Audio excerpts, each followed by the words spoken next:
안녕하세요. EBS 평생학교 시청자 여러분. 책 쓰는 트레이너, 운동 전문가 박정은입니다. 이번 강의에서는 운동을 혼자 하기 어렵다고 느끼는 선생님들을 위해서 혼자 운동하는 방법 또는 다른 분들의 도움을 받는 방법을 알아보려고 합니다. 핸드폰이나 인터넷 사용이 익숙하신 선생님들과 조금 어렵다고 느껴지시는 선생님들을 나누어 설명을 드리려고 해요. 우선 인터넷이나 휴대폰을 쓰지 않고도 운동을 배울 수 있는 방법을 알려드리겠습니다. EBS 평생학교 컨텐츠 중에 하나이기도 한데요. 걷다 보면 공원에 있는 기구들이 있는 것을 보신 적이 있으실 거예요. 그 기구들은 정말 똑똑한 교수님들이 한국인들에게 자주 발생하는 근골격계 질환을 예방하고 관리하기 위해서 만들어 놓은 기구들입니다. 근데 이게 설명이 잘 안 되어 있어서 그런지 다들 잘 모르시는 경우가 많으신 것 같아요. 젊은 사람들은 오히려 이 기구를 놀이기구처럼 쓰기도 하더라고요. 이 기구들은 사용하실 때 어떤 정답이 있다기보다는 움직이시면서 불편하지 않은 정도에서 움직임을 만들어 가시면 됩니다. 그럼 한 가지 예시를 들어볼게요. 공원 기구 중에 이렇게 손잡이를 잡고 이렇게 움직이는 기구가 있습니다. 이 기구는 오십견과 같은 견관절 질환의 개선을 만들고자 하는 재활운동 동작 중에 하나인데요. 나는 이걸 잡자마자 아파 라고 하시면 통증이 1, 2 정도만 증가하는 범위 내에서 조절하면서 진행하시면 되고요.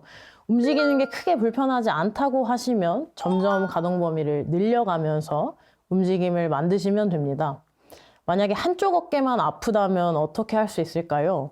그런 경우에는 반대쪽의 건강한 쪽의 도움을 받아서 환부의 운동 강도를 조절하실 수도 있을 거예요. 다른 기구들도 마찬가지입니다. 선생님이 하실 수 있는 범위에서 개선되는 범위를 찾아 나가시면 됩니다.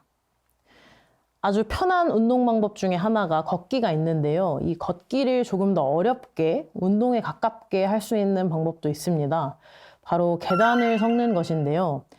나는 걷는 거는 진짜 많이 한다 라고 하시는 분들이 참 많으셔요. 그분들에게 그러면 선생님 오늘은 걸으실 때 중간에 계단을 한번 섞어보세요 라고 말씀을 드립니다. 길을 가다 보면 계단으로 연결되어 있는 곳들이 있잖아요. 거기를 이제 걷는 코스의 중간에 넣는 거예요. 그래서 그 코스를 섞어서 약간 인터벌 트레이닝의 형태를 만드는 건데요. 계단은 조금 더 어려운 강도고요. 근육을 더 많이 사용하기 때문에 산소 요구량이 증가됩니다. 이는 심박수도 자연스럽게 높아지게 되고요. 그리고 또 다시 계단이 아닌 평지를 걷게 되면 심박수가 자연스럽게 떨어지면서 운동 강도가 조절이 돼요. 이렇게 중강도의 운동을 섞어서 진행하시게 되면 심폐체력과 근력 모두 강화를 만들어낼 수 있습니다. 계단 걷기를 좀 더 정확하게 운동으로 하기 위해서는 중강도를 섞는다고 생각해 주시면 됩니다. 그래서 계단을 올라가시고 내려갈 때는 계단이 아니라 내리막길로 천천히 안전하게 내려가시면서 쉬시고요. 이런 코스가 잘 생각해 보면 주변에 분명히 있을 거예요. 그래서 이제 걸어 다니시면서 여기로 다니면 계단을 한번 걸을 수 있겠다. 그리고 내려오는 길도 이렇게 하면 되겠다 같은 생각을 해보시고요. 이 코스를 정하셨다면 그 계단 방향의 움직임의 빈도를 점차 늘려가시면 됩니다. 걷기를 한 번 하고 계단을 한 번 올라갔다면 다음번에는 같은 시간 동안 걷기를 한 번 하고 계단을 2번 가는 겁니다. 그리고 만약에 아파트 같은 데서 연습을 하신다고 하면 계단은 올라가기만 하고 내려올 때는 엘리베이터를 타시면 됩니다. 그게 조금 더 안전하게 근력 운동을 하실 수 있는 방법이에요. 근데 만약에 나는 계단 못 다녀, 나는 걷기만 할래 라고 하신다면 조금 더 빠른 걷기를 중간중간에 섞으실 수 있습니다. 이것도 체력을 강화하는 초기 단계에서는 훌륭한 대안이 될 수 있습니다. 그리고 이제 조금 더 정확하게 도움을 받으시려면 도움을 줄 수 있는 사람을 찾으셔야 되는데요. 제가 가장 추천드리고 싶은 방법은 구립 또는 시립 시설들을 이용하시는 겁니다. 근데 사실 이게 인터넷 사용이나 핸드폰 사용에 익숙하지 않다고 하시면 조금은 어려우실 수 있을 것 같아요. 그런 경우에는 직접 가서 문의를 하시고 대기할 수 있는 방법을 찾으시는 편이 대안이 될 수 있습니다. 집 근처에 땡땡동 주민센터 또는 땡땡구 체육센터 같은 게 있다고 하시면 직접 방문을 해서 시간표를 한번 보시고요. 시간표 안에서 내가 좀 괜찮아 보이는 운동이 있다 하시면 이제 데스크에 가서 선생님한테 여쭤보시면 됩니다. 내가 이거를 등록을 하고 싶은데 이게 익숙하지가 않아서 그런데 좀 다른 방법을 알려주실 수 있나요? 라고 하시면 이제 다른 방법들을 알려주실 거예요. 만약에 체육센터가 집 근처에 없다고 하시면 주민센터로 가시면 됩니다. 주민센터에는 강의들이 자체적으로 운영되는 게 참 많은데요. 이런 운동 프로그램들은 내부에서 수기로 등록을 하는 경우가 많기 때문에 인터넷이나 휴대폰이 익숙하지 않더라도 충분히 등록을 하실 수 있습니다. 이제는 인터넷 사용이 조금 익숙하신 선생님을 대상으로 설명을 드릴 건데요. 이분들도 구립이나 시립시설 사용을 하시는 것을 권장드립니다. 인터넷 사용에 익숙하시다고 하시면 인터넷으로 먼저 찾아보시고 전화로 여쭤본다거나 아니면 온라인으로 예약을 진행한다거나 하실 수 있을 거예요. 그리고 또 한 가지 방법은 영상 컨텐츠가 있습니다. 사실 이제 정보는 너무너무 많습니다. 정보는 충분하고 운동도 전부 다 공개되어 있다고 해도 과언이 아닙니다. 근데 다만 안 하실 뿐이시지요. 안 하는 것은 1강에서 말씀드렸던 것처럼 어떤 두려움이나 무서움 때문일 수 있습니다. 근데 그 두려움이나 무서움 속에서도 좀 더 안전하다고 느끼면서 운동을 하실 수 있도록 영상을 통해 운동을 배우는 몇 가지 방법을 알려드리려고 합니다. 인터넷을 통해서, 영상을 통해서 운동을 배우실 때는 걷기 운동을 할 때와도 크게 다르지 않은데요. 선생님이 움직이실 수 있는 강도 안에서 무리하지 않으면서 그러나 약간 시원한 느낌이 들게 또는 약간 땀이 나게 할 수 있는 정도로 진행을 하시면 됩니다. 이때 자주 사용하는 척도 중에 하나가 대화 테스트라고 하는데요. 대화 테스트는 옆 사람과 말을 할 수 있는지를 가늠하는 척도라고 생각하시면 됩니다. 그래서 조금 힘들긴 한데 얘기를 할 수 있는 정도 내에서 운동을 하시는 것을 권장드립니다. 대화를 할 수 없는 상태가 되면 고강도에 진입을 했다고 판단하게 되는데요. 고강도로 훈련하시기보다는 중강도에서, 그러니까 옆 사람과 대화를 할 수 있는 정도의 강도에서 운동을 진행하시는 편이 더 좋습니다.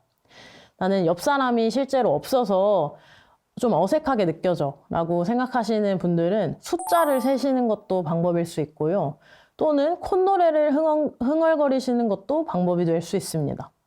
대화 테스트를 진행하시면서 점점 버거워지고 말을 하기가 어려우시다면 운동 강도를 낮춰서 다시 중강도에 머무르실 수 있게 운동을 진행해 주시면 됩니다. 그리고 스트레칭이나 마사지 같은 경우에는 아주 아픈 강도가 항상 최선의 결과를 보장하지는 않습니다. 오히려 이완을 하는 동작은 이완을 할 수 있는 정도의 강도가 가장 정확합니다. 으악! 하게 되면 저희가 지금 긴장하게 되잖아요. 이런 강도보다는 좋다 하는 정도가 오히려 가장 적당한 강도라고 생각하시면 됩니다. 그리고 근육은 적절한 긴장감을 가지고 있는 게 건강한 근육입니다. 완전히 느슨하거나 너무 말랑말랑하기보다는 힘을 줬을 때 충분히 힘이 잘 들어가는 상태가 건강한 근육이라고 생각을 하시면 돼요. 그래서 너무 말랑하고 너무 느슨하게 풀기보다는 불편한 곳이 있으시다면 편한 쪽에 비해서 불편하신 부분을 개선하시면 됩니다. 그러니까 아픈 쪽을 덜 아픈 쪽 정도로만 불편하게 만든다고 생각하시면 됩니다.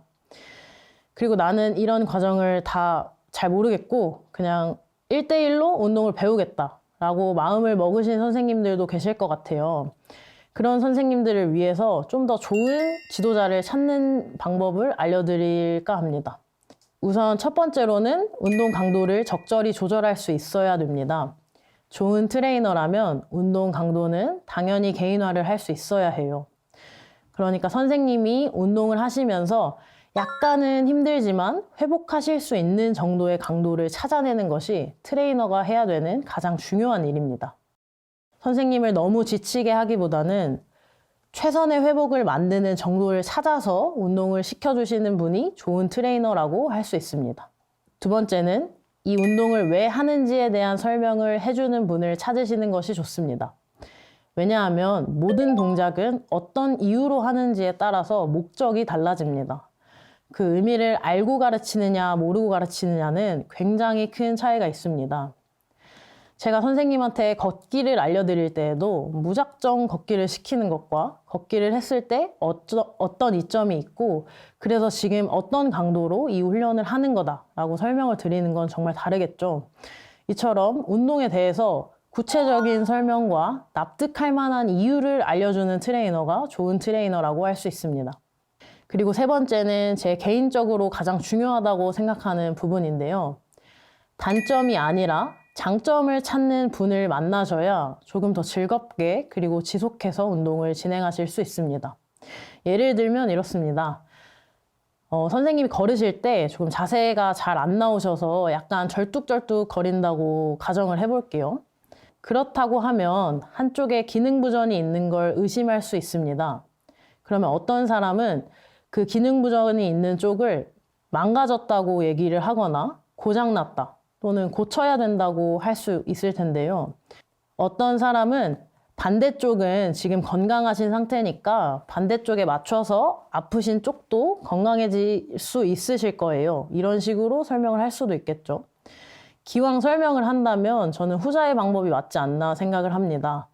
자꾸 아픈 것을 낙인 찍게 되면 안 아프던 분도 아파집니다. 만약에 어떤 큰 교정의 문제가 있다고 하면 병원이나 의원에서 결정이 됐을 거예요. 이런 결정이 되면 진단명이 나오게 되거든요. 운동을 가르치는 트레이너는 어떤 진단을 하는 사람이 아닙니다.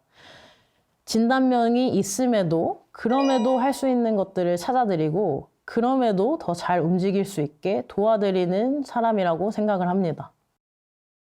그렇기 때문에 선생님이 더 잘 움직일 수 있도록 돕는 사람과 함께 운동을 하셨으면 좋겠습니다.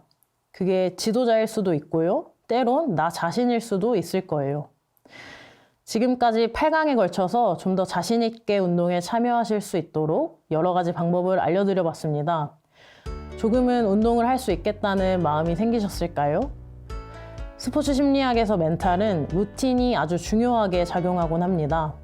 이번 강의에서 알려드린 운동, 식이, 휴식, 수면 등을 실험해 보시고 건강한 루틴을 하나씩 더해간다면 올해보다 내년, 내년보다 10년 뒤에 훨씬 더 건강하게 지내실 수 있을 겁니다. 건강을 선택하시는데 이 강의가 도움이 되었다면 참 기쁠 것 같습니다. 오늘보다 내일 더 건강하게 지내시기를 바라겠습니다. 강의를 들어주셔서 감사합니다.